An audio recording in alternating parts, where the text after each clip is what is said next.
ஹாய்ங்க, எல்லாருக்கும் வணக்கம். நான் சுகன்யா, யூகேலேருந்து. நீங்கள் எல்லாரும் நலமாக இருப்பீங்கன்னு நம்புகிறேன். முதல் விஷயமா நான் உங்கள் எல்லாருக்கும் நன்றி சொல்ல விரும்புகிறேன். சேனல் தொடங்கி 6 நாட்களில் நான் போட்ட ஷார்ட்ஸ் வீடியோஸ்க்கு பெரிய அளவில் ஆதரவு கொடுத்த உங்கள் எல்லாருக்கும் ரொம்ப ரொம்ப நன்றி. ஏன்னா இவ்வளோ குயிக்காக இந்த அளவுக்கு பக்தி வீடியோஸ்க்கு ஆதரவு கிடைக்கும்னு நான் முதல்ல நினைக்கல. ஸோ இது எனக்கு ரொம்ப சந்தோஷமாக இருக்குது. தொடர்ந்து வரும் காலங்களில் இதே மாதிரி பதிவுகள் கொடுக்க முயற்சி பண்ணுறேன். தைப்பூசம் விழா வரைக்கும் கண்டிப்பாக இந்த வீடியோக்கள் தொடரும். நான் செய்கிற பூஜைகள், நான் செய்கிற அதர் ஆக்டிவிட்டீஸ், ஏற்கனவே நான் இன்ட்ரொடக்ஷன் வீடியோவில் சொன்ன மாதிரி இன்ட்ரெஸ்டிங்கான விஷயங்களையும் பதிவு போட முயற்சி பண்ணுறேன்.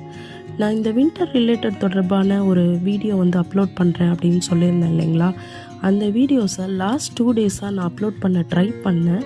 எனக்கு அது என்ன ரீசன்னு தெரியல, வெரிஃபிகேஷன் கேட்குது.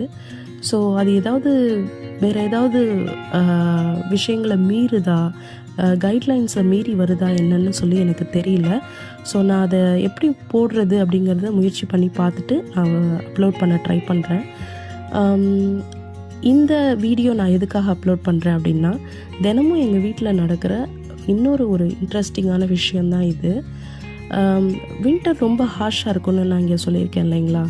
ஸோ அதிக புயலோ மழையோ வரும்போது பொதுவாக இந்த பறவைகள் எங்கள் வீட்டுக்கு வராது. வெதர் ஓரளவுக்கு மாடரேட்டாக இருக்கும்போது, இல்லை குளிர் மட்டும் இருக்கும்போது சில நாட்கள் புறாக்களும் சில நாட்கள் காக்காக்களும் வரும். ஸோ அந்த மாதிரி இன்றைக்கி காலையில் புறா எல்லாம் வந்திருந்தாங்க. ஸோ நான் பேர்ட்ஸ் எங்கள் வால்லையோ எங்கள் ஃப்ரெண்ட்ஸ்லேயோ உட்காந்துருந்தாலும் டக்குன்னு போய் நான் ஃபுட்டு வச்சுருவேன் அவங்களுக்கு. ஸோ அது மாதிரி இன்றைக்கி கொஞ்சம் ப்ரெட் அவங்களுக்கு வச்சுருந்தேன் நான். ஃபஸ்ட்டு ஒரே ஒருத்தவங்க தான் சாப்பிட்டாங்க. ஒரு 5 மினிட்ஸ் கழித்து அதுக்கப்புறம் இன்னும் 2 பேர் வந்திருந்தாங்க. அதுக்கப்புறம் இன்னும் 4 பேர் வந்திருந்தாங்க. மொத்தம் இன்றைக்கி 6-7 புறாக்கள் சாப்பிட்டாங்க. பட் நான் அந்த இடத்துல கிராஸ் பண்ணும்போது அவங்க ரொம்ப காஷியஸாக சாப்பிட்டுட்டு இருந்தாங்க அந்த எல்லா புறாவும். ஸோ கிளாஸ் டோருங்கிறதுனால அவங்களால ஈஸியாக பார்க்க முடியுது நான் கிராஸ் பண்ணுறத. அதனால் டிஸ்டர்ப் பண்ண வேணாம் அப்படின்னு சொல்லிட்டு ஃபஸ்ட்டு ஒரே ஒரு புறா சாப்பிட்டாங்க இல்லைங்களா, அது மட்டும்தான் கேப்சர் பண்ணியிருக்கேன்.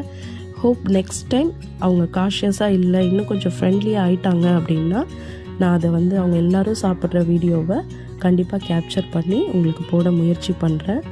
தானத்தில் சிறந்தது அன்னதானம்னு சொல்லுவாங்க. அந்த மாதிரியான ஒரு ஊர், அந்த மாதிரியான நாட்டிலேருந்து பிறந்து வந்த மக்கள் தான் நம்மளால் தினமும் ஒரு 10 பேருக்கு சாப்பாடு வாங்கி கொடுக்க முடியுதோ இல்லையோ, வாசலில் போடுற கோலம் மூலமாக சின்ன சின்ன உயிரினங்கள், எறும்புகள் சாப்பிட்றது, இந்த மாதிரி காக்காய்க்கு, அணிலுக்கு, நாய்க்கு, புறாக்கு, மயிலுக்கு இப்படி சாப்பாடு வைக்கிறது மூலமாகவும் அதுவும் அன்னதானத்தில் தான் சேரும்.